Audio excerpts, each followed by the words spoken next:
മാന്യപ്രേക്ഷകർക്കും എന്റെ പുതിയ വീഡിയോയിലേക്ക് സ്വാഗതം. നമ്മളോടൊപ്പം ഇന്ന് നമ്മുടെ പ്രിയപ്പെട്ട സുജിത് ഭക്തനുണ്ട്. അദ്ദേഹം വലിയ ഒരു യാത്രക്ക് വേണ്ടിയിട്ട് തയ്യാറെടുക്കുകയാണ്. വലിയ യാത്ര ഇത്ര നാളാള് ബിസിനസ് ക്ലാസ്സിൽ നിന്ന് ഇറങ്ങലില്ല, എന്താന്ന് അറിഞ്ഞൂടത്. ബിസിനസ് ക്ലാസ്സിൽ മാത്രമേ. യെസ്, അപ്പൊ ഇപ്പൊ അതൊക്കെ വിട്ടിട്ട് ഇങ്ങനെ ചോദിച്ചു പോകാന്ന് പറഞ്ഞിട്ട് ഇറങ്ങാൻ നിൽക്കുകയാണ്. അപ്പൊ നമ്മളിത് എപ്പിസോഡ് വരുമ്പോ ആളുടെ യാത്ര തുടങ്ങിയിട്ടുണ്ടായിരിക്കും. അപ്പൊ സുജിത്ത്, നമ്മുടെ വീഡിയോയിലേക്ക് സ്വാഗതം. യെസ്. ഓ, തായിക്കല്ല അടിക്കണത്. തായ്ലൻഡിൽ വന്നിട്ടുള്ള ഹാങ് ഓവർ മാറിയിട്ടില്ല. Yes, very good very good. ആദ്യം തന്നെ ചോദിക്കട്ടെ, ഈ ബിസിനസ് ക്ലാസ്സിലൊക്കെ സഞ്ചരിക്കാവുന്ന രീതിയിലേക്ക് ജീവിത സ്റ്റൈലൊക്കെ മാറി നല്ല നല്ല യാത്രകളും യാത്രാനുഭവങ്ങളും തന്നുകൊണ്ടിരിക്കുമ്പോ പെട്ടെന്നൊരു മാറ്റം എന്തുകൊണ്ടാണ്? അത് പ്രത്യേകിച്ച് ടഫായിട്ടുള്ളൊരു യാത്ര. ഈ ബിസിനസ് ക്ലാസ് ഇപ്പോഴല്ലേ വന്നത്? യെസ്, അല്ലേ? അതെ. അതിനു മുമ്പ് നമ്മൾ യാത്ര ചെയ്തിരുന്ന ഒരു സമയമുണ്ടല്ലോ. അപ്പം എന്താ പറയാ, എന്തും യാത്ര ചെയ്യുന്നതിൽ നിന്നും വളരെ വ്യത്യസ്തമായിട്ട് എന്തെങ്കിലും ഒരു സംഭവം ചെയ്യണമെന്ന് ആഗ്രഹം ഉണ്ടായിരുന്നു വിചാരിച്ചേക്കാം. ഇപ്പൊ ഞാനൊക്കെ പണ്ട് ഞാൻ ബാംഗ്ലൂർ പഠിച്ചുകൊണ്ടിരുന്ന സമയത്ത് ഞാൻ ഈ നാട്ടിലേക്ക് വരും. അപ്പോ അന്ന് നമുക്ക് ഈ പ്രൈവറ്റ് ബസ്സുകളൊക്കെ രാത്രിയിൽ ഓടുന്നുണ്ട്. അറിയാലോ, നമ്മള് ഈ കല്ലടയും അങ്ങനെയുള്ള ബസ്സുകളൊക്കെ പണ്ട് പോലെ ഉണ്ട്. അപ്പൊ എനിക്ക് 600 രൂപ 700 രൂപയൊക്കെയാണ് സാധാരണ നോൺ എ സി വണ്ടിക്ക്. അന്നും ഈ പറഞ്ഞ പോലെ അന്ന് പിന്നെ വോൾവോ ഒക്കെ വരുന്നതേ ഉള്ളൂ ആ സമയത്ത്, 2008 കാലഘട്ടത്തിലാണ്. അന്ന് പിന്നെ ഉള്ള വണ്ടികൾക്കൊക്കെ 600-700 രൂപയൊക്കെയാണ് സംഭവം. അന്ന് വലിയ എമൗണ്ടാ. അപ്പൊ ഞാൻ ഈ ആഴ്ച നാട്ടിൽ വരുന്ന ഒരാളായിരുന്നു. അപ്പൊ ഞാൻ എന്താ ചെയ്യുന്നത്, KSRTC ഉണ്ട്. അപ്പൊ KSRTCയില് തിരുവല്ലയിൽ നിന്ന് ബാംഗ്ലൂർക്ക് ഒരു സൂപ്പർ ഫാസ്റ്റ് ഉണ്ടായിരുന്നു. 271 രൂപയ്ക്ക് തിരുവല്ലയിൽ നിന്ന് ബാംഗ്ലൂർക്ക് പോകായിരുന്നു. അപ്പൊ ആഴ്ച വരുന്ന എനിക്ക് 271 രൂപയ്ക്ക് പോകാൻ വൺ സൈഡ് ആണ് പോകാൻ വരിക എന്ന് പറയുന്ന വലിയ കാര്യമായിരുന്നു.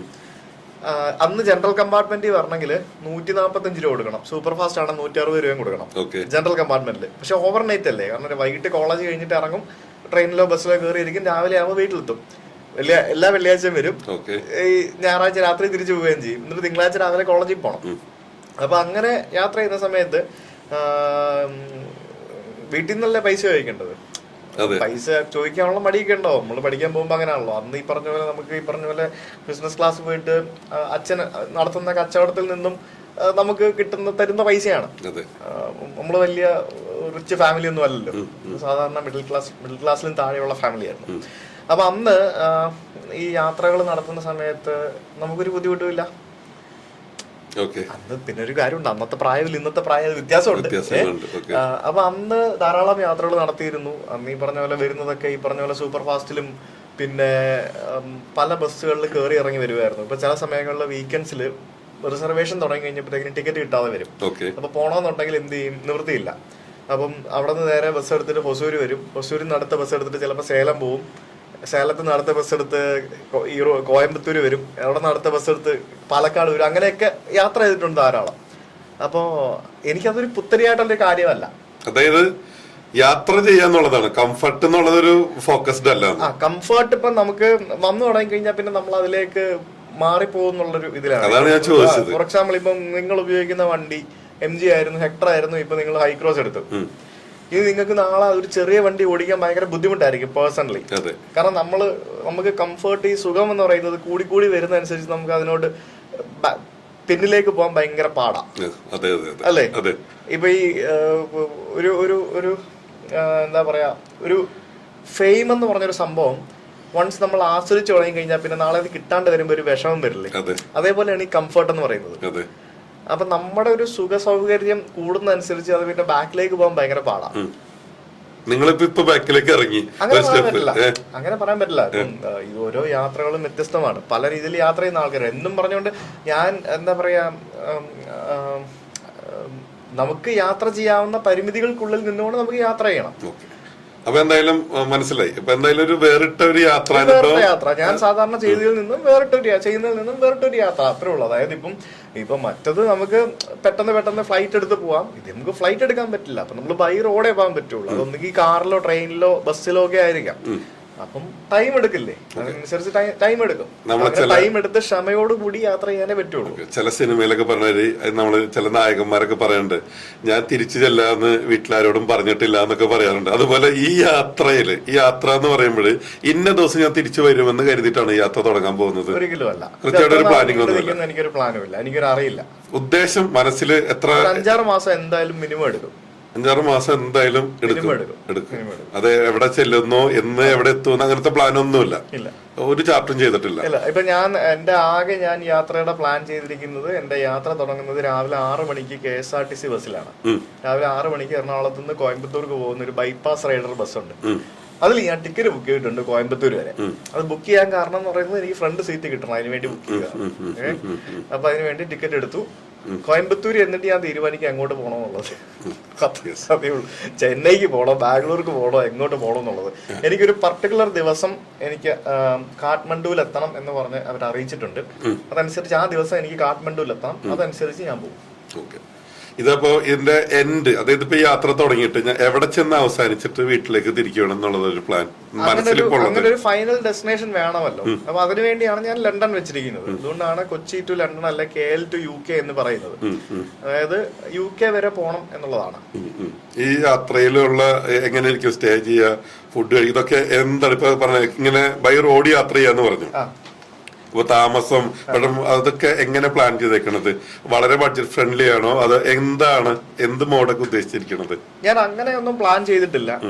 ഇപ്പം ബഡ്ജറ്റ് എന്ന് പറയുന്നത് നമുക്കറിയാമല്ലോ. ഇപ്പൊ നമ്മൾ എവിടെ പോയാലും നമുക്ക് ഏത് രീതിയിലുള്ള താമസ സൗകര്യങ്ങളും കിട്ടും.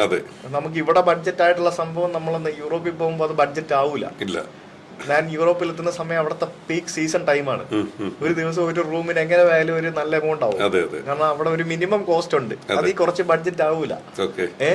അവിടുത്തെ ഒരു സാധാരണ ഒരു മുറി അല്ലെ ഒരു ഹോസ്റ്റൽ ബെഡിന് ചിലപ്പോൾ നമ്മൾ ഇവിടുത്തെ 3 സ്റ്റാർ 4 സ്റ്റാർ ഹോട്ടലിന്റെ റേറ്റ് കൊടുക്കേണ്ടി വരും. അപ്പൊ അതുകൊണ്ട് നമുക്കൊരു അങ്ങനെ പറയാൻ പറ്റില്ല. ഞാന് ഇപ്പൊ ചില സമയങ്ങളിൽ നമുക്ക് ഓവർനൈറ്റ് യാത്രകൾ എടുക്കാം. ചില സമയത്ത് നമുക്ക് ഓവർനൈറ്റ് ബസ് എടുക്കാം. ചിലപ്പോൾ റൂം എടുക്കേണ്ടി വരും. എപ്പോഴും നമുക്ക് യാത്ര ചെയ്തുകൊണ്ടിരിക്കാൻ പറ്റില്ലല്ലോ. എന്തായാലും മാക്സിമം ചെലവ് കുറച്ച് തന്നെ ചെയ്യണമെന്നാണ് ആഗ്രഹം. എന്ന് പറഞ്ഞ് അപ്രോക്സിമേറ്റ് ഒരു ബഡ്ജറ്റ് നമ്മളൊരു യാത്ര ഞാൻ പോയി വരുമ്പോ എനിക്ക് ഇത്ര രൂപ അങ്ങനെ ഒന്നുമില്ല. ബഡ്ജറ്റ് ഇടാൻ പറ്റുന്ന ഒരു യാത്ര അല്ലല്ലോ. എത്തുന്ന നാട്, എത്തുന്ന സമയം, എത്തുന്ന പൈസ, ചെലവാകുന്ന പൈസ, ആകെ ചെലവാകാൻ കറക്റ്റ് അറിവ് കിട്ടിയൊരു പൈസ ടിബറ്റാണ്. ടിബറ്റ് ക്രോസ് ചെയ്യണമെങ്കിൽ 8 ദിവസത്തെ പാക്കേജാണ് കിട്ടിയിരിക്കുന്നത്. അതിന് ഏകദേശം ഒരു 3-3.5 ലക്ഷം രൂപ വരും. വേറെ വഴിയില്ല. അങ്ങനെ പോകാൻ പറ്റുള്ളൂ. ട്രാവൽ ഏജൻസി വഴി ഗൈഡും ഒരു ഡ്രൈവറും ഞാനും. എന്തായാലും മലയാളികൾക്ക് നല്ല യാത്രാനുഭവങ്ങളാവട്ടെ. തീർച്ചയായിട്ടും ഞാനടക്കമുള്ളവര് ആദ്യമേ നോക്കി കണ്ടിരുന്ന ഒരു യാത്ര, സന്തോഷ് ജോർജ് കുളങ്ങര സാറ് നമുക്ക് ലോകരാജ്യങ്ങൾ പരിചയപ്പെടുത്തി തന്നിട്ടുണ്ട്. എങ്ങനെ അങ്ങോട്ട് യാത്ര ചെയ്യാന്ന് സന്തോഷ് സാർ പറഞ്ഞിട്ടില്ല, പക്ഷെ രാജ്യങ്ങളും അതിന്റെ ചരിത്രങ്ങളും ഭംഗിയൊക്കെ നമുക്ക് പറഞ്ഞു തന്നിട്ടുണ്ട്. പക്ഷെ ഇപ്പൊ സുജിത്ത്, ഇപ്പൊ ഞാൻ അല്ലെങ്കിൽ നമ്മളെ പോലുള്ള ട്രാവൽ വ്ളോഗേഴ്സ് എങ്ങനെ യാത്ര ചെയ്യാം എന്നുള്ളതും കൂടി കാണിച്ചു കൊടുക്കുന്നത്. ഇപ്പൊ ഞാനൊരു കാര്യം ഇടയിൽ ചോദിച്ചോട്ടെ, വൈകാരികമായിട്ട് ഞാനൊരു 4 ദിവസം സുജിത്തിന്റെ കൂടെ തായ്ലൻഡിൽ ഉണ്ടായ സമയത്ത് ഋഷിയുടെ ഇങ്ങോട്ട് പിരിഞ്ഞപ്പോ എനിക്ക് ഭയങ്കര വിഷമമായിരുന്നു. ഇപ്പോഴും കഴിഞ്ഞ 1-1.5 പിന്നീടപ്പോ എനിക്ക് ഇപ്പോഴും ഈ ആരിശിക്കാന്നുള്ള വീഡിയോ ഞാനൊരു 5 പ്രാവശ്യം വീഡിയോ കാണാറുണ്ട്. അപ്പൊ സുജിത്തിന് മോന് അച്ഛനും അമ്മ ഭാര്യയൊക്കെ ഉണ്ട്. കുട്ടിയെ പിരിയണതിന്റെ ഒരു ഫീലിംഗ് എന്താണ്? അത് ഭയങ്കര മിസ്സിംഗ് ആണല്ലോ. അപ്പൊ അത് സോൾവ് ചെയ്യാനായിട്ട് ഞാൻ ഒരു പരിപാടി കണ്ടെത്തിയിട്ടുണ്ട്. എന്താണ്? ഞാൻ എത്തുന്ന ഓരോ രാജ്യങ്ങളിലേക്ക് എനിക്ക് ശ്വേതനെയും ഋഷിക്കും ടിക്കറ്റ് എടുത്ത് കൊടുത്തു കഴിഞ്ഞാൽ അവര് ഫ്ലൈറ്റിൽ കയറി വരുമല്ലോ. അത് കളിക്കി. അപ്പൊ അത് കളിക്കി. അത് ശരിയാ. നമ്മള് ഇപ്പൊ ഞാനിത് ഇന്റർവ്യൂ തുടങ്ങിയപ്പോ എന്റെ മനസ്സില് പക്ഷെ ഈ യാത്രക്കിടയിൽ ഞാൻ ഒരു തവണ നാട്ടിലേക്ക് വരും. കാരണം June 11 ഋഷിയുടെ ബർത്ത്ഡേയാ. അതെനിക്ക് മിസ് ചെയ്യാൻ പറ്റില്ല. എനിക്ക് ജൂൺ കഴിഞ്ഞ് ഈ യാത്ര തുടങ്ങണം എന്നുണ്ടായിരുന്നു. പക്ഷെ അത്രയും ലേറ്റ് ആക്കരുത്. കാരണം ഓൾറെഡി ലേറ്റ് ആയി. ഞാനൊരു 6 മാസം പോലെ പ്ലാൻ ചെയ്യുന്ന ഒരു യാത്രയാണ്. അപ്പൊ ഓൾറെഡി തുടങ്ങാൻ ലേറ്റ് ആയി. അപ്പൊ എനിക്കിനി ലേറ്റ് ആക്കാൻ പറ്റില്ല. അതുകൊണ്ടാണ് ഞാനിപ്പോ തുടങ്ങുന്നില്ല. ഞാൻ ജൂണിലെ തുടങ്ങുണ്ടായിരുന്നുള്ളൂ. പിന്നെ മാത്രമല്ല സീസണും നോക്കണമല്ലോ. അപ്പൊ എനിക്ക് June 11 ഞാൻ ജസ്റ്റ് ഒന്ന് ഞാൻ ഇങ്ങോട്ടേക്ക് വന്ന് എവിടെയാണോ ആ സമയത്ത് ഉണ്ടാവുക അവിടെ നിന്ന് ഞാൻ ഫ്ലൈറ്റ് എടുത്ത് നാട്ടിൽ വരും. എന്നിട്ട് തിരിച്ച് അതേ സ്ഥലത്ത് തിരിച്ചു പോകും. എന്നിട്ട് കണ്ടിന്യൂ ചെയ്യും. അപ്പൊ എന്തായാലും 6 മാസം നീണ്ടു നിൽക്കുന്ന യാത്ര, ഇത്രയും നാള് നമുക്ക് നമ്മൾ നടത്തിയ INB ട്രിപ്പ്, വിന്റർ എക്സ്പെഡീഷൻ, അങ്ങനെ പല യാത്രകളിൽ നിന്നും പ്രചോദനം ഉൾക്കൊണ്ടുകൊണ്ട് ഒരുപാട് പേര് ആ വഴിയിലേക്ക് തിരിഞ്ഞിട്ടുണ്ട്. അപ്പൊ ഇനി കാണാൻ പോകുന്നത് ട്രെൻഡ് എന്ന് പറഞ്ഞാല് കേരളത്തിൽ നിന്നുള്ള ബാക്ക് പാക്കേഴ്സ് യൂറോപ്പിലേക്കുള്ള. ശരിക്കും ഇങ്ങനെയൊക്കെ യാത്ര ചെയ്യുന്ന ധാരാളം ആളുകളുണ്ട്. എന്താ പറയാ, ഇപ്പം ഇവിടെ നിന്ന് ലണ്ടനിലേക്ക് ഡ്രൈവ് ചെയ്ത് പോയവരുണ്ട്, നമുക്കറിയാം. പിന്നെ ബൈ റോഡ് സഞ്ചരിച്ച് ഡ്രൈവ് ചെയ്ത് പോയവരുണ്ട്. അങ്ങനെ പല സ്ഥലങ്ങളിലേക്ക് പല രീതിയിൽ യാത്ര ചെയ്യുന്നവരുണ്ട്. ഹിന്ദിയിൽ വ്ളോഗ് ചെയ്യുന്ന ധാരാളം ആളുകൾ ഇത്തരത്തിൽ ക്രോസ് കൺട്രി യാത്രകൾ ചെയ്യാറുണ്ട്. അപ്പൊ അങ്ങനെയുള്ള പല യാത്രകൾ പല ആളുകൾ ചെയ്യുന്നുണ്ട്. പക്ഷെ എനിക്ക് ഇങ്ങനെ ഇത്തരത്തിൽ പബ്ലിക് ട്രാൻസ്പോർട്ട് അല്ലെങ്കിൽ കരമാർഗം, കടൽ മാർഗം വിമാനം എടുക്കാതെ ഇവിടുന്ന് UK വരെയൊക്കെ ആരെങ്കിലും പോയിട്ടുണ്ടോ എന്ന് ചോദിച്ചു കഴിഞ്ഞാൽ എനിക്കറിയില്ല. ഉണ്ടെങ്കിൽ കമന്റ് ചെയ്യാം. എനിക്കറിയാം, ഞാൻ കണ്ടിട്ടില്ല. അങ്ങനെ പോയിട്ടുണ്ടാവും, അങ്ങനെ വീഡിയോസ് ഒന്നും ഞാൻ കണ്ടിട്ടില്ല. അപ്പൊ എല്ലാവരും ചെയ്യുന്നതിൽ നിന്ന് എന്തെങ്കിലും വ്യത്യസ്തമായിട്ട് ചെയ്യണമെന്നാണ് എനിക്ക് ഉണ്ടായിരുന്നത്. ഇപ്പം നമുക്ക് വേണമെങ്കിൽ കാർനെറ്റ് എടുത്തിട്ട് വേണമെങ്കിൽ ഫോർച്യൂണർ എടുത്തിട്ട് പോകാം, അല്ലേ? അത് വേറൊരു എക്സ്പീരിയൻസ് ആണ്.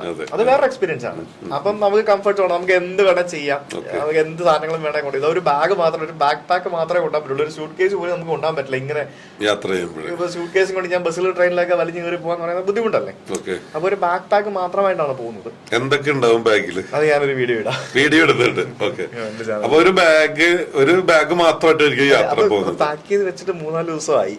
ഞാൻ 3-4 ദിവസമായിട്ട് ഇങ്ങനെ പോവാൻ റെഡി ആയിട്ട് ഇറങ്ങി. അപ്പൊ അങ്ങനെ ധാരാളം ആളുകൾ യാത്ര ചെയ്യും. ഇപ്പം എന്താ പറയാ, ഹിച്ച് ഹൈക്കിംഗ് നൊമാഡിന്റെ ചാനൽ കണ്ടിട്ടില്ലേ? നല്ല രീതിയിൽ പുള്ളിക്ക് ഹിച്ച് ഹൈക്ക് ചെയ്തും അങ്ങനെ, അത് വേറെ രീതിയാണ്. അങ്ങനെ ഒരു യാത്ര എന്നെ കൊണ്ട് ചിന്തിക്കാൻ പോലും പറ്റില്ല. ആ രീതിയിലൊന്നും യാത്ര ചെയ്യാൻ എന്നെ കൂടി ചിന്തിക്കാൻ പോലും പറ്റില്ല. അതൊക്കെ വേറെ ലെവലാണ്.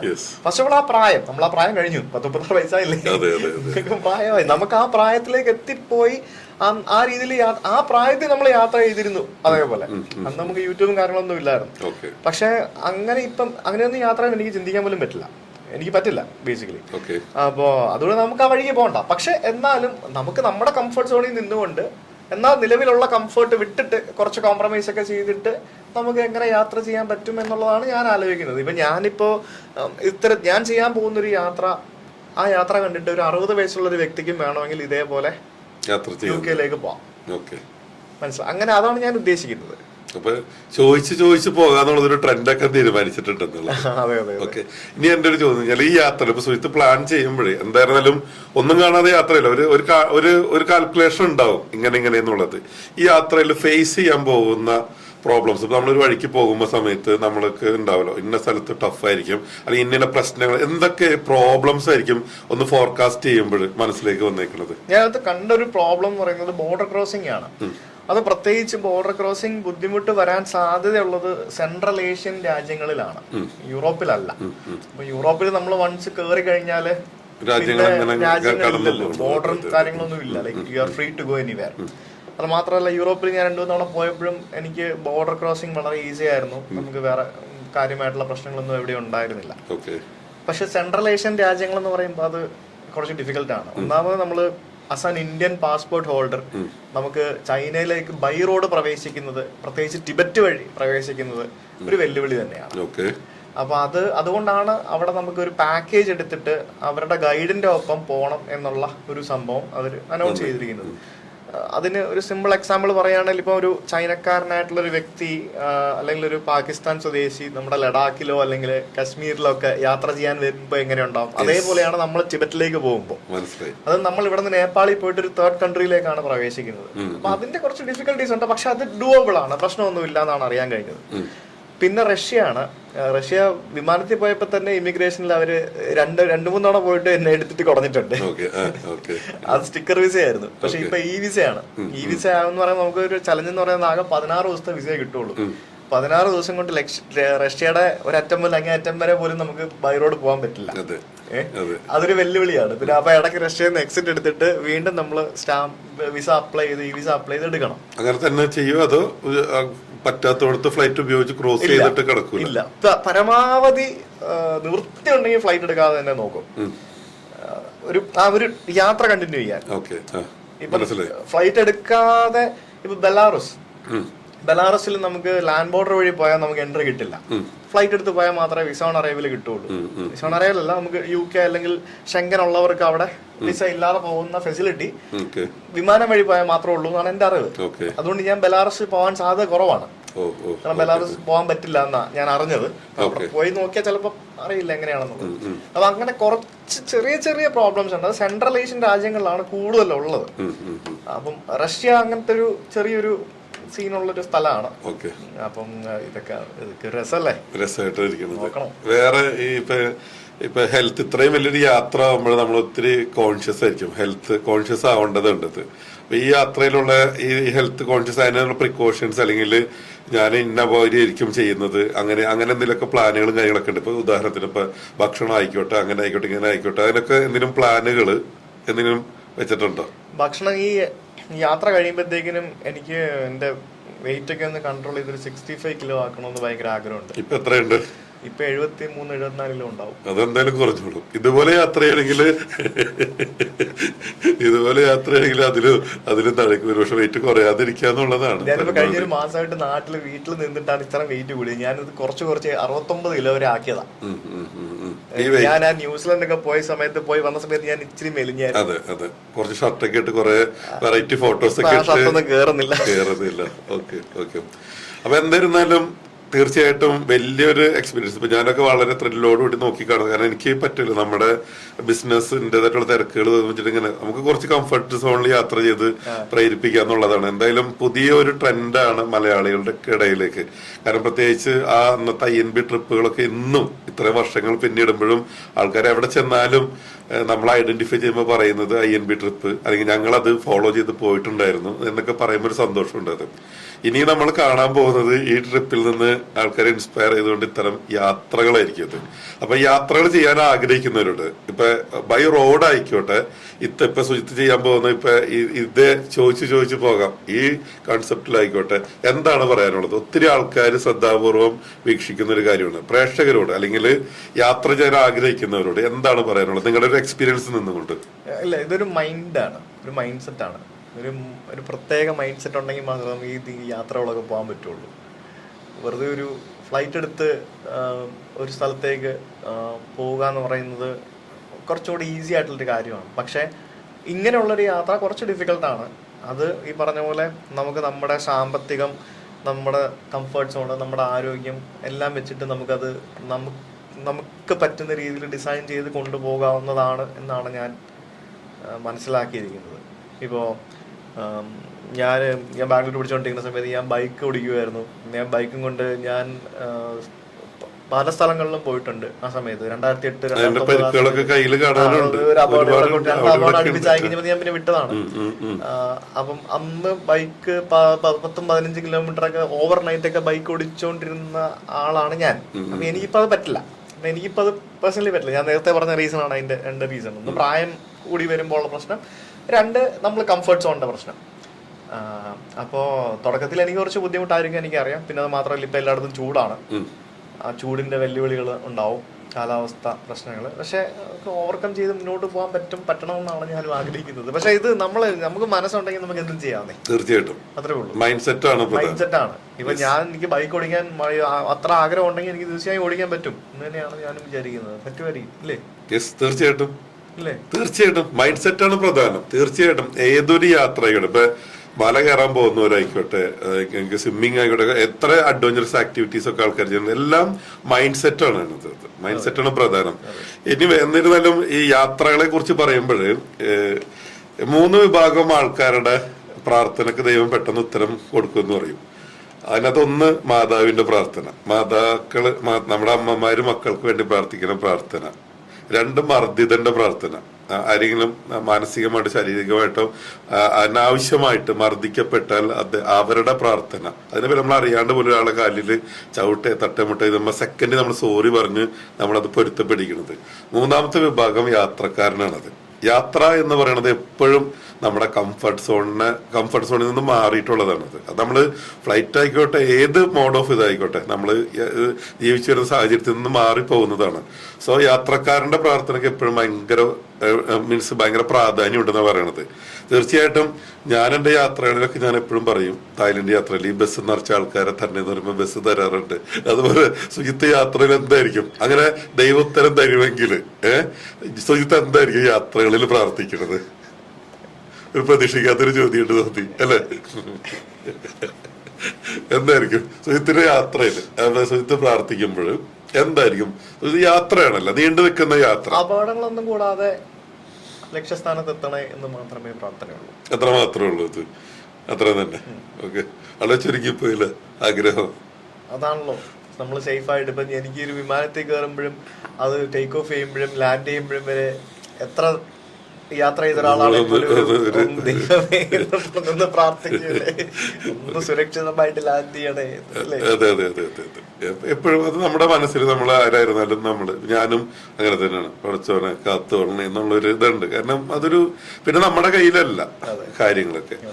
ഇനി എന്തായാലും വളരെ സന്തോഷം. എന്തായാലും ഞാനടക്കം നേരത്തെ പറഞ്ഞ പോലെ തന്നെ വളരെ ആകാംക്ഷയോട് കൂടിയിട്ട് കാത്തിരിക്കുന്ന ഒരു യാത്രയാണ്. എല്ലാവിധ വിജയാശംസകളും നേരുന്നു. ഒരു യാത്ര എത്ര സന്തോഷത്തോടു കൂടി തുടങ്ങുന്നോ അതേ സന്തോഷത്തിൽ അതിനേക്കാൾ ഉപരി ആ യാത്ര കംപ്ലീറ്റ് ചെയ്യുമ്പോൾ കിട്ടുന്ന ഒരു സാറ്റിസ്ഫാക്ഷൻ കൂടി ഉണ്ട്. പിന്നെ ഓരോ യാത്രകൾ നമ്മൾ ഭയങ്കരമായിട്ട് മാറ്റിമറിക്കുന്നുണ്ട്. അങ്ങനെ തോന്നിയിട്ടില്ല ഇതിനകത്ത്? നമുക്ക് ഒരു യാത്ര കഴിഞ്ഞ് വരുമ്പോൾ നമുക്ക് എന്ത് ഇപ്പൊ പല സിനിമയിൽ ആരേട്ടൊക്കെ പറഞ്ഞു ഒരു ആകാശത്തിന് കീഴ് എന്തിനോടും നമുക്ക് എന്നൊക്കെ പറയണ പോലത്തെ ഒരു അവസ്ഥയാണത്. അങ്ങനെ ഫീൽ ചെയ്തിട്ടില്ല ശരിക്കും? യാത്രാ അനുഭവങ്ങൾ വേറെയാണ്. എങ്ങനെ മോൾഡ് ചെയ്തിട്ടുണ്ടോ അതും കൂടി ഞാൻ ഒന്ന് ചോദിക്കട്ടെ. ഇപ്പൊ കുറെ യാത്രകളായിട്ടുണ്ട്. ഇപ്പൊ ആദ്യമായിട്ടുള്ള എനിക്ക് ഇതിന്റെ ഒരു സന്തോഷം തന്നെ നമ്മൾ ആദ്യമായിട്ടുള്ള ഇതിന്റെ ഇന്റർനാഷണൽ യാത്ര നമുക്ക് ഒന്നിച്ചാവാൻ പറ്റിയ ഒരു ഭാഗ്യമാണത്. ഞാനിപ്പോ നിങ്ങളുടെ ഇങ്ങനെ യാത്രകൾ കാണുമ്പോൾ വിദേശ യാത്രകളൊക്കെ കാണുമ്പോഴും നമുക്കൊരു സന്തോഷമുണ്ട്. മറ്റേ ലാലേട്ടൻ പറഞ്ഞ ഒരു കള്ളു പിടിച്ച് തുടങ്ങിയാണെങ്കിൽ എന്റെ കൂടെ തുടങ്ങിയാണെങ്കിൽ നല്ല രാശി എന്ന് പറഞ്ഞ പോലെ. രാശിക്ക് എങ്ങനെ ഉണ്ടായിരുന്നു? അപ്പൊ ഞാനിങ്ങനെ എപ്പോഴും ഇങ്ങനെ കാണുമ്പോൾ ഉള്ളിൽ നമുക്കൊരു സന്തോഷമാണ്. അത് അവിടെ എത്തി ഇവിടെ എത്തി എന്നുള്ളത്. അതിനകത്താണ് ഞാൻ ഈ ബിസിനസ് ക്ലാസ് എപ്പോഴും ഞാൻ നോട്ടീസ് ചെയ്യും. സോ ഇതിന് ഭയങ്കര പ്രാധാന്യം കൊടുക്കും. പക്ഷെ അത് സന്തോഷമാണ് ബിസിനസ് ക്ലാസ്. അതെന്താ പ്രശ്നം പറയാം, അതൊരു വീഡിയോ എടുക്കുന്ന ഒരു ആസ്പെക്ട് ചിന്തിക്കുമ്പോഴാണ് അതിനകത്ത് നമുക്ക് കുറച്ചും കൂടെ പ്രാധാന്യം വരുന്നത്. ഇപ്പൊ ഞാനിപ്പോ ഇവിടെ നിന്ന് ദുബായിക്ക് പോകുന്നു. ഞാൻ ഒരു ഇൻഡിഗോയുടെ ഒരു വിമാനത്തിൽ ഞാൻ കയറി പോവാണെങ്കിൽ എനിക്ക് അതിനകത്ത് എന്താണൊരു കോണ്ടന്റ് ക്രിയേറ്റ് ചെയ്യാൻ പറ്റുക? എനിക്കിപ്പോ ഇവിടുന്ന് എയർപോർട്ടിൽ പോകുന്നു, ചെക്ക് ഇൻ ചെയ്യുന്നു, ബാഗ് കൊടുക്കുന്നു, വിമാനത്തിൽ കയറുന്നു, സീറ്റിലിരിക്കുന്നു, എന്തെങ്കിലും ഫുഡ് തന്നാൽ കഴിക്കുന്നു, ഇല്ലെങ്കിൽ എന്തെങ്കിലും വാങ്ങിച്ച് കഴിക്കുന്നു, അവിടെ എത്തുന്നു, പോകുന്നു, അത്രേ ഉള്ളൂ. അപ്പം ഒരു വിമാനത്തിൽ 200 പേരുണ്ടെങ്കിൽ അതിനകത്ത് 200 സീറ്റ് ഉണ്ടെങ്കിൽ അതിനകത്ത് 180 സീറ്റ് എക്കണോമി ആയിരിക്കും, ബാക്കി 10 സീറ്റ് മാത്രമായിരിക്കും ബിസിനസ് ക്ലാസ്. എല്ലാവർക്കും അഫോർഡ് ചെയ്യാൻ പറ്റുന്ന ഒരു സംഭവമല്ല ബിസിനസ് ക്ലാസ്. കാരണം മറ്റതിന്റെ 2 ഇരട്ടിയോ 3 ഇരട്ടിയോ 4 ഇരട്ടിയോ കോസ്റ്റ് ആയിരിക്കാം ബിസിനസ് ക്ലാസ്സിൽ വരുന്നത്. അപ്പോൾ എല്ലാവർക്കും അഫോർഡ് ചെയ്യാൻ പറ്റാത്തതായതുകൊണ്ട് ആളുകൾക്ക് കാണാനൊരു ക്യൂരിയോസിറ്റി ഉണ്ടാവും, ലൈക്ക് എന്താണ് അതിനകത്ത് സംഭവിക്കുന്നത് എന്നുള്ളത്. അത് മാത്രമല്ല, നമ്മൾ ബിസിനസ് ക്ലാസ്സിൽ കയറിയിരിക്കുമ്പോൾ എന്താ, നമുക്ക് വെൽക്കം ഡ്രിങ്ക് കിട്ടുന്നു, നമുക്ക് ഗ്രീറ്റ് ചെയ്യുന്നു, വന്നിട്ട് നമുക്ക് മറ്റേ മുഖം തുടയ്ക്കാൻ തുണി കൊണ്ട് പിന്നെ ഭക്ഷണം കൊണ്ട്, അതായത് നമ്മള് ഫൈൻ ഡൈനിങ്ങിൽ ഇരിക്കുന്ന പോലെ ആ തുണിയൊക്കെ കൊണ്ട് വിരിച്ച് പ്ലേറ്റിനകത്ത്, മറ്റേ പ്ലാസ്റ്റിക് കവറിലല്ലേ കിട്ടുന്നത്, ഇത് പ്ലേറ്റിനകത്ത് സ്പൂണും ഫോർക്കും ഒക്കെ വെച്ച് നമുക്ക് ഭക്ഷണം കഴിക്കാം. പിന്നെ മദ്യം കഴിക്കുന്നവർക്കാണെങ്കിൽ പലതരത്തിലുള്ള മദ്യം ലഭിക്കുന്നു. അപ്പൊ അങ്ങനെ എല്ലാ സൗകര്യങ്ങളും. അവസാനം ഓവർനൈറ്റ് ഫ്ലൈറ്റ് ഒക്കെ ആണെങ്കിൽ എയർ ഹോസ്റ്റസ് നമ്മളെ എണീപ്പിച്ചിട്ട് സീറ്റില് മറ്റേ ബെഡ് സ്പ്രെഡ് പോലെ വിരിച്ച് ഇട്ടിട്ട് നമ്മളെ കിടത്തി പുതച്ച് വരെ തരും, ബ്ലാങ്കറ്റ് വെച്ചിട്ട്, എയറിന്റെ അടക്കം. നമുക്ക് നമ്മളെ വേണ്ടാന്ന് പറയാൻ പോലും, it's my duty sir please എന്ന് പറഞ്ഞിട്ട് കിടന്ന് നമുക്ക് പുതച്ച് വരെ തരും. അപ്പൊ അതൊക്കെ നമ്മൾ വീഡിയോയിൽ എടുക്കുമ്പോൾ അതൊക്കെ കോണ്ടന്റ് ആണ്. അത് കാണുമ്പോൾ ആളുകൾക്ക് ഒരു രസമാണ്. പക്ഷെ ഇപ്പൊ എല്ലാരും ചെയ്ത് അത് വളരെ കോമൺ ആയി. അതുകൊണ്ട് ഇപ്പം പുതുമ പോയി. അപ്പൊ എന്നാൽ ഒരു വീഡിയോ എടുക്കുന്ന ഒരു ആസ്പെക്ട് നോക്കുമ്പോഴത്തേക്കിനും കുറെ സംഭവങ്ങൾ കാണിക്കാനുണ്ട്. അപ്പൊ അതുകൊണ്ട് കൂടുതലും അത് എക്സ്പീരിയൻസ് ചെയ്യുന്നു എന്നുള്ളതാണ്. അതുകൊണ്ടാണ് അതിന് കൂടുതലായിട്ടൊരു വ്യൂവർഷിപ്പ് വരുന്നതും. അതേപോലെയാണ് നമ്മൾ ട്രെയിനിൽ ഫസ്റ്റ് ക്ലാസ്സും മറ്റുമൊക്കെ കാണിക്കുമ്പോൾ, അല്ലെങ്കിൽ രാജധാനിയുടെ ഫസ്റ്റ് ക്ലാസ് അല്ലെങ്കിൽ പ്രീമിയം ട്രെയിനുകൾ ഒക്കെ കാണിക്കുമ്പോൾ വ്യൂവർഷിപ്പ് കിട്ടുന്നത്. കഴിഞ്ഞ ദിവസം ട്രെയിനിൽ ഒരു ഇതിട്ട് കണ്ടിരുന്നു. എനിക്കും അത്തരത്തിൽ അനുഭവം ഉണ്ടായിരുന്നു. നമ്മുടെ ഇവിടെ ഷൂട്ട് ചെയ്യുമ്പോൾ ഭയങ്കര, ഇവിടുത്തെ ഫ്ലൈറ്റ് ആയിക്കോട്ടെ ട്രെയിൻ ആയിക്കോട്ടെ ഭയങ്കര റെസ്ട്രിക്ഷൻസ് പറയാറുണ്ട്. പക്ഷെ നമ്മൾ പുറത്തൊക്കെ ചെല്ലുമ്പോൾ നമ്മളിത് പറയുമ്പോൾ അവര് വെൽക്കം ചെയ്തിട്ട് അത് എടുക്കുക എന്നൊക്കെ പറഞ്ഞിട്ട് ഭയങ്കര സപ്പോർട്ട്. സുജിത്തിന്റെ FB-യിൽ ഞാനത് നോട്ടീസ് ചെയ്തിരുന്നു. എന്റെ അടുത്തൊരു ക്വസ്റ്റ്യൻ എന്ന് വെച്ചാൽ, യാത്ര ചെയ്താല് വേണ്ടായിരുന്നു, ഇവിടെ വരണ്ടായിരുന്നു, അല്ലെങ്കിൽ ഇത് ശരിയായില്ല, അല്ലെങ്കിൽ നമ്മളെ അങ്ങോട്ട് മാനസികമായിട്ട് നമുക്ക് ഉൾക്കൊള്ളാൻ പറ്റാത്ത, അല്ലെങ്കിൽ നമുക്ക് തൃപ്തി ഇല്ലാണ്ടായ, അല്ലെങ്കിൽ വേണ്ടായിരുന്നു തോന്നിയ ഏതെങ്കിലും മൊമെന്റ്സ് ഏതെങ്കിലും രാജ്യങ്ങളിൽ ഉണ്ടായിട്ടുണ്ടോ? പക്ഷെ പുല്ല് ഇവിടെ വരണ്ടായിരുന്നു, പക്ഷെ എന്ത് നശിച്ചതായിരുത്താണോ വരാൻ തോന്നിയ, അങ്ങനെ എപ്പോഴെങ്കിലും ചിന്തിച്ച ഒരു മൊമെന്റ് അല്ലെങ്കിൽ എന്തെങ്കിലും ഇൻസിഡൻസ് എന്തെങ്കിലും ഉണ്ടായിട്ടുണ്ടോ? എന്നിരുന്നാലും ഒരു അനുഭവം കേൾക്കാൻ ആഗ്രഹമുണ്ട്. ഒരു അനുഭവം കേൾക്കാനാണ്. എനിക്ക് ഒരു എക്സാമ്പിൾ ഞാൻ പറയാം. ഞാൻ ജോർജിയ യാത്രയിൽ ഒരു സ്ഥലത്ത് പോണ സമയത്ത് ഒന്ന് ജസ്റ്റ് ഒന്ന് ഫ്രഷ് അപ്പ് അവരായിട്ട് ഒന്ന് മൂത്രമൊക്കെ ഒഴിച്ച് വെള്ളമൊക്കെ കുടിച്ചൊന്ന് ഇറങ്ങാൻ വേണ്ടി ഒരു ഗ്രാമത്തിലൊരു കടയിൽ ഇറങ്ങിയിരുന്നു. ഒരു ചെറിയൊരു കട. അവിടെ ഇറങ്ങിയ സാധനങ്ങൾ മേടിച്ച് വന്നപ്പോൾ അവിടെ പുറത്ത് രണ്ട് അമ്മമ്മമാരൊക്കെ ഇരുന്ന് സംസാരിക്കണ്ടായിരുന്നു. അവരോട് കുറച്ച് സമയം ഒന്ന് വീഡിയോ ഒക്കെ എടുത്ത് അവരൊക്കെ കാണിച്ച് ഒരു ഗ്രാമത്തിലുള്ള അമ്മമ്മ എന്നൊക്കെ പറഞ്ഞപ്പോൾ ഷൂട്ട് കഴിഞ്ഞപ്പോൾ അവർ വിളിച്ചിരുത്തി വിശേഷങ്ങൾ ചോദിച്ച് 15-20 മിനിറ്റ് സംസാരിച്ചിട്ടുണ്ടായുള്ളൂ. പക്ഷെ അത് കഴിഞ്ഞിറങ്ങിയപ്പോൾ നമ്മുടെ ഭയങ്കരമായിട്ടുള്ളൊരു അടുപ്പം പോലെയായിട്ട് ഒരു പിരിയണ സമയത്ത് ഭയങ്കരമായിട്ട് കെട്ടിപ്പിടിച്ച് ഉമ്മൻ തരലും ഭയങ്കര ഉമ്മൻ തരലും നമ്മൾ ഭയങ്കര ഒരു പിരിയല. കാരണം ജീവിതത്തിൽ ഇനി നമ്മൾ കാണാൻ പോകുന്നില്ല അവരത്. അങ്ങനെ ചില ടച്ചിങ് മൊമെന്റ്സ് ഉണ്ടായിട്ടുണ്ട്. സോ അങ്ങനെ എന്തെങ്കിലും ഒരു അമ്മമാരല്ല ഉദ്ദേശിച്ചത്, എന്തെങ്കിലും ഒരു രാജ്യത്ത് നിന്ന് പോരുമ്പോ മനസ്സിലൊരു ചെറിയൊരു സങ്കടം അങ്ങനെ നിൽക്കണ രീതിയിൽ അങ്ങനെ എന്തെങ്കിലും ഉണ്ടായിട്ടുണ്ടോ? ഉണ്ട് ആൻസിക. ലൈക്ക് നമ്മുടെ യാത്രകളിലെ ഓരോ അനുഭവങ്ങളും അത് വ്യത്യസ്തമാണല്ലോ. അപ്പൊ അങ്ങനെ എടുത്തു പറയാൻ പോയി കഴിഞ്ഞാൽ അത് ധാരാളം ഉണ്ട്. അപ്പൊ അങ്ങനെ ഒരു പ്രിഫറബിളി ഒന്ന് എടുത്തു പറയാനായിട്ട്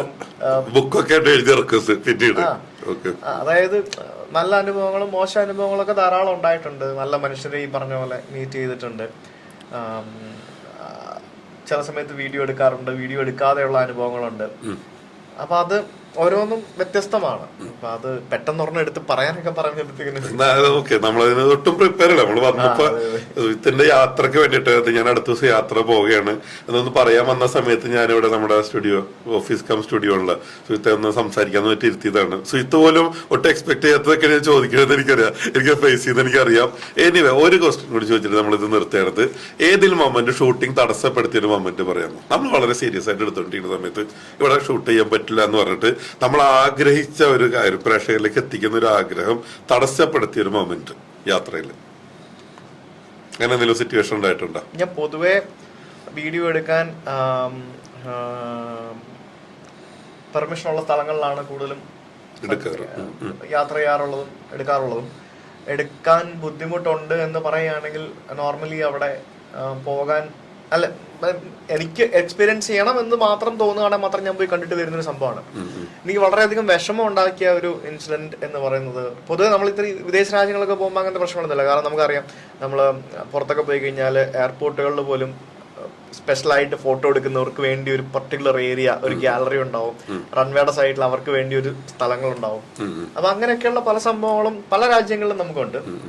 അപ്പോൾ പിന്നെ ചില സെക്യൂരിറ്റി റീസൺസ് ഉള്ള കുറച്ച് രാജ്യങ്ങളിൽ അതിൻ്റെ ആയിട്ടുള്ള പ്രശ്നങ്ങളുണ്ട്. എനിക്ക് ഏറ്റവും വിഷമിപ്പിക്കുന്ന ഒരു സംഭവം ഉണ്ടായത് ഞാൻ ലക്ഷദ്വീപ് പോയപ്പോഴാണ്. ലക്ഷദ്വീപ് പോയപ്പോഴത്തേക്കും ഞാൻ നമ്മുടെ Kavaratti island, ലക്ഷദ്വീപിന്റെ capital ഐലൻഡാണ് Kavaratti island. നമ്മുടെ പൃഥ്വിരാജിന്റെ അനാർക്കലി സിനിമയിൽ ഷൂട്ട് ചെയ്ത ആ ലൈറ്റ് ഹൗസ് ഇല്ലേ കവർത്തിയിൽ, ആ ലൈറ്റ് ഹൗസിന് ധാരാളം വീഡിയോസ് യൂട്യൂബിലുണ്ട്. ഞാനും ഇതിനു മുമ്പ് ഒരു 5 വർഷം മുമ്പ് പോയപ്പോൾ ഞാനും അവിടെ പോയി വീഡിയോ ഒക്കെ എടുത്തിട്ടാണ്. ഇത്തവണ ഫാമിലി ആയിട്ട് പോയപ്പം ഞാൻ പറഞ്ഞു, ശ്വേത അതിന്റെ മേളിൽ കയറണം, കുറച്ച് സ്റ്റെപ്സ് ഉണ്ട്, ബുദ്ധിമുട്ടുണ്ട്, നമുക്ക് അതിന്റെ മേളിൽ കയറണം. അതിന്റെ മേളിൽ കയറി നിന്നാൽ ഈ ഒരു ദ്വീപിന്റെ മനോഹരമായിട്ടുള്ള ദൃശ്യം നമുക്ക് കാണാൻ പറ്റും, നമുക്ക് പോവാം എന്ന് പറഞ്ഞ് ഞാനും ശ്വേത ഋഷിയും കൂടെ ഞങ്ങൾ ആ ടാക്സിയിൽ അവിടെ പോയി ഇറങ്ങി. ഞങ്ങൾ അകത്തോട്ട് കയറും. അപ്പോൾ അകത്ത് കയറുമ്പോഴത്തേക്കാണ് അവിടെ ടിക്കറ്റ് ചാർജ് ഉണ്ട്, വ്യക്തിക്ക് ഒരാൾക്ക് 20 രൂപ 30 രൂപ എന്തോ, പിന്നെ ക്യാമറയ്ക്ക് ചാർജ് എഴുതി വെച്ചിട്ട്. അപ്പോൾ ഒരു ഓഫീസർ പുറത്തേക്ക് ഇറങ്ങി വന്നു, യൂട്യൂബർ അല്ലേ? ഞാൻ പറഞ്ഞ അതെ, നിങ്ങളവിടെ വീഡിയോ എടുക്കരുത് കേട്ടോ. ഞാൻ എന്താ സാർ, വീഡിയോ എടുത്താൽ യൂട്യൂബിൽ ഇടരുത് കേട്ടോ, അല്ലെങ്കിൽ സോഷ്യൽ മീഡിയയിൽ ഇടരുത്. എന്താ സാർ, നിങ്ങളിവിടെ ക്യാമറയ്ക്ക് പൈസയൊക്കെ വാങ്ങുന്നുണ്ടല്ലോ, അപ്പോൾ അത് നിങ്ങൾക്ക് ഇവിടെ വീഡിയോ എടുത്തിട്ടുണ്ടെന്നുണ്ടെങ്കിൽ കൊച്ചിയിൽ ഏതോ ഒരു ഡിപ്പാർട്ട്മെന്റിന്റെ പേര് പറഞ്ഞു, അതിന്റെ പെർമിഷൻ എടുത്തിട്ട് പറഞ്ഞു. കൊച്ചിയിൽ നിന്ന് പെർമിഷൻ എടുത്തിട്ട് വന്നിട്ട് വേണം എന്റെ വീഡിയോ എടുത്തിട്ട്. അപ്പൊ ഞാൻ ചോദിച്ചു, എന്താ സാർ അങ്ങനെ? അപ്പൊ നിങ്ങൾ ഇവിടെ ക്യാമറയ്ക്ക് ഫീസ് വാങ്ങുന്നുണ്ടല്ലോ, അത് അല്ലാതെ ഫോട്ടോ എടുക്കാൻ വേണ്ടി അല്ലെ, വീഡിയോ എടുക്കാൻ ഫോട്ടോ എടുക്കാൻ വേണ്ടി. ഞാൻ അപ്പൊ ഈ വരുന്ന ആൾക്കാര് ഫോട്ടോ അല്ലെങ്കിൽ വീഡിയോ എടുത്തിട്ട് അവരെ ഫോണിൽ കണ്ടോണ്ടിരിക്കാൻ വേണ്ടി മാത്രമാണോ ഈ ഫോട്ടോ എടുക്കുന്നത്? ഇല്ലേ? നമ്മൾ എവിടെയെങ്കിലും ഒരു സ്ഥലത്ത് പോയി കഴിഞ്ഞാൽ നമ്മൾ ഒരു ഫോട്ടോ എടുത്തു കഴിഞ്ഞാൽ അത് യൂട്യൂബിലിടും, അല്ലെങ്കിൽ ഫേസ്ബുക്കിലിടും, ഇൻസ്റ്റാഗ്രാമിൽ റീൽ ഉണ്ടാക്കിയിടും, ഇല്ലേ? അപ്പൊ അതിടാം, ഞാൻ യൂട്യൂബിൽ ഇടാൻ പാടില്ല. ഞാൻ പറ അങ്ങനെയാണ് സാർ, അത് വ്യക്തമായിട്ട് എഴുതി വെക്കണം നിങ്ങൾ. കൊമേഴ്ഷ്യൽ യൂസിന്, നിങ്ങൾ കൊമേഴ്ഷ്യൽ യൂസ് ആണ് ഞാൻ ചെയ്യുന്നതെന്നുണ്ടെങ്കിൽ കൊമേഴ്ഷ്യൽ യൂസിന് ഉപയോഗിക്കാൻ പാടില്ല എന്നും പറഞ്ഞുകൊണ്ട് വ്യക്തമായിട്ട് അവിടെ എഴുതി വെക്കണം. അത് എഴുതി വെക്കാതെ നിങ്ങൾ ക്യാമറയ്ക്കും പൈസ വാങ്ങിച്ചിട്ട് എൻട്രി ഫീയും വാങ്ങിച്ചിട്ട് ഇത് അവിടെ ഇടാൻ പാടില്ല ഇവിടെ ഇടാൻ പാടില്ല എന്ന് പറയുന്നത് വളരെ മോശമായിട്ടൊരു കാര്യമാണ്. ഇതൊക്കെയാണ് നമ്മുടെ നാടിന്റെ പ്രശ്നം. നമ്മൾ വലിയ കാര്യമായിട്ട് ടൂറിസം ഡെവലപ്പ് ചെയ്ത് ടൂറിസ്റ്റുകളെ കൊണ്ടുവരാൻ നോക്കും, പക്ഷെ നമ്മള് എന്താണ് അതിനകത്ത് സംഭവിച്ചത്? അത് അത്രയ്ക്കൊരു പ്രൊട്ടക്റ്റഡ് ഏരിയ ആണല്ലോ. അവിടെ അത്രയ്ക്ക് റെസ്ട്രിക്ഷൻ ഉണ്ടെങ്കിൽ അവിടെ ആൾക്കാരെ പോലും കയറ്റാൻ പാടില്ല. അത് ഈ ആൾക്കാരെ കയറ്റുന്നത് കൂടാതെ 10-20 രൂപ എക്സ്ട്രാ വാങ്ങിച്ചിട്ട് ഫോട്ടോയ്ക്ക് എന്ന് പറഞ്ഞ് പൈസ വാങ്ങിക്കുന്ന സ്ഥലം, എന്നിട്ട് പറയുന്നു അവിടെ വീഡിയോ എടുത്തിട്ട് യൂട്യൂബിൽ ഇടാൻ പാടില്ല. അതിനകത്തെ ലോജിക്ക് എനിക്ക് മനസ്സിലാവുന്നില്ല. ശരിക്കും ഭയങ്കര വിഷമോ അമർഷമോ ഉണ്ടായ ഒരു ദിവസമായിരുന്നു അത്. പക്ഷെ എന്ത് ചെയ്യാൻ പറ്റും? ഒന്നും ചെയ്യാൻ പറ്റില്ല. അത് തന്നെയാണ് നമ്മുടെ നാടിന്റെ പ്രശ്നം. നാട്ടിൽ എന്തുകൊണ്ട് ടൂറിസം നന്നായിട്ട് ഡെവലപ്പ് ആവുന്നുണ്ടെങ്കിലും എവിടെയെങ്കിലും പിടിച്ച് നിർത്തിപ്പോകണം, അല്ലെങ്കിൽ തടയായിട്ട് വരുന്നത് ഇത്തരം ചിന്താഗതികളും കാര്യങ്ങളൊക്കെയാണത്. എനിവേ, എന്തായാലും നമ്മുടെ ഈ ഒരു ഇന്റർവ്യൂ അല്ലെങ്കിൽ സുഹൃത്തായിട്ടുള്ള കുറച്ച് സമയം നമ്മള് തൽക്കാലം അവസാനിപ്പിക്കുകയാണ്. ബാക്കി എല്ലാത്തിലും പോകും. നമ്മൾ എടുക്കുമ്പോൾ നമ്മുടെ യൂട്യൂബില്, ഫേസ്ബുക്ക്, പോഡ്കാസ്റ്റിലേക്ക് എല്ലാത്തിലേക്കും ഉണ്ടായിരിക്കും. ഇത് ഞാൻ ഈ സ്റ്റുഡിയോ സെറ്റ് ചെയ്തപ്പോ ഏറ്റവും ആദ്യത്തെ വീഡിയോ സുഹൃത്തിനെ വെച്ചിട്ട് ചെയ്യണം എന്നുള്ളതായിരുന്നു. ഞാൻ വിളിച്ചിട്ടുണ്ടായിരുന്നു. അപ്പൊ നിങ്ങള് യാത്രകളും തിരക്കുകളൊക്കെ ആയിരുന്നു. എനിവേ, എന്തായാലും കുറച്ച് വൈകിയാണെങ്കിൽ എത്തിയ സന്തോഷം. അതുപോലെ തന്നെ തുടർന്നുള്ള യാത്രക്ക് എല്ലാവിധ ആശംസകളും. എന്ത് തടസ്സങ്ങൾ ഉണ്ടായിരുന്നാലും നേപ്പാള്, ടിബറ്റ്, ലാവോസ് വഴി തായ്ലൻഡ് എത്തുമ്പോ ഞാനുണ്ടാവും. തായ്ലൻഡിലെത്തുമ്പോ ഉണ്ടാവും. അതുപോലെ തന്നെ എവിടെയെങ്കിലൊക്കെ ലാവോസിൽ നിന്ന് ചിയാങ്-റായിലേക്കായിരിക്കും കയറുന്നത്. ഞാൻ അവിടെ വരും. പക്ഷെ ഞാൻ വരുമ്പോ ബാക്ക് പാക്ക് മാത്രമല്ല, എന്റെ പെട്ടി കിടക്കൊക്കെ. നിങ്ങൾ കൂടെ വന്നാലും ബസ്സിലും ട്രെയിനിലും മാത്രമേ പോവുള്ളൂ. എവിടെങ്കിലും അയ്യോ എന്നെ കുഴക്കില്ല. എന്നിരുന്നാലും എവിടെങ്കിലൊക്കെ ഞാൻ ജോയിൻ ചെയ്യും. എവിടെങ്കിലൊക്കെ ആയിട്ട് നിങ്ങൾ നീണ്ടു നിൽക്കണ യാത്രയാകുമ്പോൾ വന്ന് ജോയിൻ ചെയ്യും. ഒരുപാട് ദിവസങ്ങളായി അയ്യൻബി ട്രിപ്പിൽ ബാക്കി കിടന്ന് എനിക്ക് ഉറങ്ങിയാൽ മതിയായിരുന്നു. ഇത് ഉറങ്ങാൻ പറ്റില്ല. എന്നിട്ട് എനിക്ക് യാത്ര ചെയ്യുമ്പോൾ കുറെ സാധനങ്ങളൊക്കെ ആയിട്ട്, കാരണം ഓഫീസും കാര്യങ്ങളൊക്കെ ഉണ്ട്. സഞ്ചരിക്കുന്ന ഒരു ഓഫീസ് കം സ്റ്റുഡിയോ ആണ് ഞാനത്. എന്തായാലും വളരെ സന്തോഷം നമ്മളിവിടെ വന്ന് ഒരുപാട് അനുഭവങ്ങൾ പങ്കുവെച്ച്. സുഹൃത്തൊട്ടും പ്രിപ്പയർ അല്ലായിരുന്നു. ഞാൻ പറഞ്ഞു ഇവിടെ ഇരിക്കുക, നമുക്ക് കുറച്ച് വിശേഷങ്ങൾ പറയാന്ന് പറഞ്ഞതാണ്. എന്തായാലും യാത്രകൾ ഓരോ സ്ഥലത്ത് പോകുമ്പോഴും വലിയ വലിയ പെട്ടിയായിട്ട്, ഇപ്പൊ 10 ദിവസത്തെ ട്രിപ്പ് ആണെങ്കിൽ 15 ടീഷർട്ട്, 15 അണ്ടർവെയർ, 15 നിക്കർ, അല്ലെ 15 പാന്റ് ഒക്കെ കൊണ്ടുപോകുന്ന ആളായിരുന്നു ഞാൻ. ഞാനാണ് ഈ 6 മാസത്തെ യാത്രയ്ക്ക് വേണ്ടി 3 ടീഷർട്ടും 3 അണ്ടർവെയറും 3 സോക്സും 2 നിക്കറുമായിട്ട് ഇറങ്ങുന്നത്. ഒരെണ്ണം 2 ദിവസം വെച്ചിട്ട് ഒരാഴ്ച ഇടാന്നൊക്കെയുള്ള ചിന്താഗതിയിലാണ്. നോക്കട്ടെ എന്തൊക്കെ സംഭവിക്കുന്ന അറിയില്ല. എന്തൊക്കെയാണെന്ന് നമ്മള് പലപ്പോഴും അണ്ടർവെയറും ഒക്കെ ഹെയർ ഡ്രയർ വെച്ച് ഉടക്കി ഉപയോഗിച്ച് അതൊക്കെ ചെയ്തിട്ടുണ്ട്, നമ്മള് ചെയ്യാറുണ്ടല്ലോ യാത്രയിൽ. എനിവേ, വളരെ സന്തോഷം. അപ്പൊ സുഹൃത്തിന്റെ ചാനലില് ഇപ്പൊ കണ്ടത് യാത്രക്കുള്ള ഒരുക്കമാണ്. ബാക്കി യാത്രകളും വിശേഷങ്ങളും ഒക്കെ വഴിയെ കാണാം. അപ്പൊ എല്ലാവരും ഫോളോ ചെയ്യുക. പിന്നെ നമ്മളെപ്പോലുള്ള ആളുകളുടെ വീഡിയോസിന് നിങ്ങൾ തരുന്ന സപ്പോർട്ട്, അതാണ് നമ്മളെ കൂടുതൽ യാത്ര ചെയ്യാനായിട്ട് പ്രേരിപ്പിക്കുന്നത്. നിങ്ങൾ കാണുന്ന ഒരു എപ്പിസോഡ് 15-20 മിനിറ്റ് കാണുന്നുണ്ടെങ്കിൽ, 30 മിനിറ്റ് കാണുന്നുണ്ടെങ്കിൽ അതിന് പിന്നിൽ മണിക്കൂറുകളുടെ അധ്വാനം ഉണ്ട്. അപ്പൊ അതിനൊരു വാല്യൂ തന്നുകൊണ്ട് സപ്പോർട്ട് ചെയ്യണം. 2 പേരെ സപ്പോർട്ട് ചെയ്യണം, പ്രത്യേകിച്ച് ഇദ്ദേഹത്തിന്റെ യാത്രക്ക്. കാരണം ഈ കമന്റും വ്യൂ ഒക്കെ കൂടുതൽ സാഹസികതകൾക്ക് മുതലും ഇനിയൊരു അടുത്ത യാത്ര എവിടെ ഒരു ഡ്രീമും കൂടി പറയും. യാത്ര എവിടെ ചെന്ന് ഇപ്പൊ US വിസ ഒക്കെ കിട്ടി സന്തോഷത്തിലിരിക്കുകയാണെന്ന് അറിയാം. ഒരാഗ്രഹം അതുകൊണ്ട് പറഞ്ഞു കഴിഞ്ഞാൽ വേറെ ആരെങ്കിലും ഒക്കെ ചെയ്യും. ഈ ഐഡിയാസ് ഒന്നും പറയാൻ പാടില്ല. ഐഡിയ ഷെയർ ചെയ്യാൻ പാടില്ല. ഡ്രീം പറഞ്ഞു കഴിഞ്ഞാൽ അതൊക്കെ വേറെ ആരെങ്കിലും ചെയ്യും. കോപ്പി അടിക്കുന്നുള്ളൂ. എന്നെയാണോ ഉദ്ദേശിച്ചത്? അപ്പൊ ഇനി എന്തായാലും ബാക്കി എല്ലാ കാഴ്ചകളും, ഈ യാത്രയുടെ ഈ പറഞ്ഞു വെച്ച വിശേഷങ്ങൾക്ക് അപ്പുറമുള്ള കാര്യങ്ങളെല്ലാം ടെക് ട്രാവൽ കാണാം. ഞാനിപ്പോ ഈ പോകുന്ന ഇതേ റൂട്ടിലൂടെ ഞാൻ എന്റെ വണ്ടി ഓടിച്ച് ഞാൻ പോകും. അതെന്റെ ഒരു ആഗ്രഹമാണ്. ഇതേ റൂട്ടിലൂടെ തന്നെ ഇവിടുന്ന് ലണ്ടനിലേക്ക് എവിടെ നിന്നാണെങ്കിലും വണ്ടി ഓടിച്ച് എന്റെ കുടുംബത്തോടൊപ്പം പോവാന്നുള്ള എന്റെ ആഗ്രഹമാണ്. എന്റെ ഭാര്യയും എന്റെ മോനുമായിട്ട്. അതിന്റെ ഇടയിലും പല സ്ഥലത്ത് ഞാൻ വരും. നമുക്ക് ആലോചിക്കാം. ഞാൻ ചെയ്യും. അതിപ്പോ INB ട്രിപ്പ് സീസൺ 2 ചെയ്ത പോലെ തന്നെ ചിലപ്പോ ഞാൻ വണ്ടി വലിയ കാര്യം ഭയങ്കര അനുഭവമുണ്ട്. ഇപ്പൊ ഉദാഹരണത്തിന് ഞാൻ വളരെ സിമ്പിൾ എക്സ്പീരിയൻസ് പറയാം. നമ്മൾ ഡൽഹിയിൽ നിന്ന് ഇങ്ങോട്ട് ബൈ റോഡ് യാത്ര ചെയ്തിട്ടുണ്ടെങ്കിൽ നമ്മൾ ഫ്ലൈറ്റിലിരുന്ന് വരുമ്പോൾ നമുക്ക് നമ്മുടെ ചിന്തകൾ തന്നെ എവിടെയൊക്കെ വരും കൊണ്ട് ഈ 3-3.5 മണിക്കൂറിനകത്ത് നമ്മൾ വന്ന വഴികളിലൂടെ അല്ലേ ഈ വിമാനം മീൻസ് സെയിം വഴി എന്നല്ല പറയണത്, അതേ ഡയറക്ഷനിലേക്കാണല്ലോ ഈ വിമാനത്തിൽ നമ്മൾ യാത്ര ചെയ്യാന്നുള്ളത്. അത് വേറൊരു ഫീൽ തന്നെയാണ്. അത് സഞ്ചരിച്ചവർക്ക് അറിയാൻ പറ്റുള്ളൂ. എനിവേ, വളരെ സന്തോഷം. അപ്പൊ ഒരിക്കൽ കൂടി എല്ലാവിധ യാത്രാശംസകളും. Thank you very much.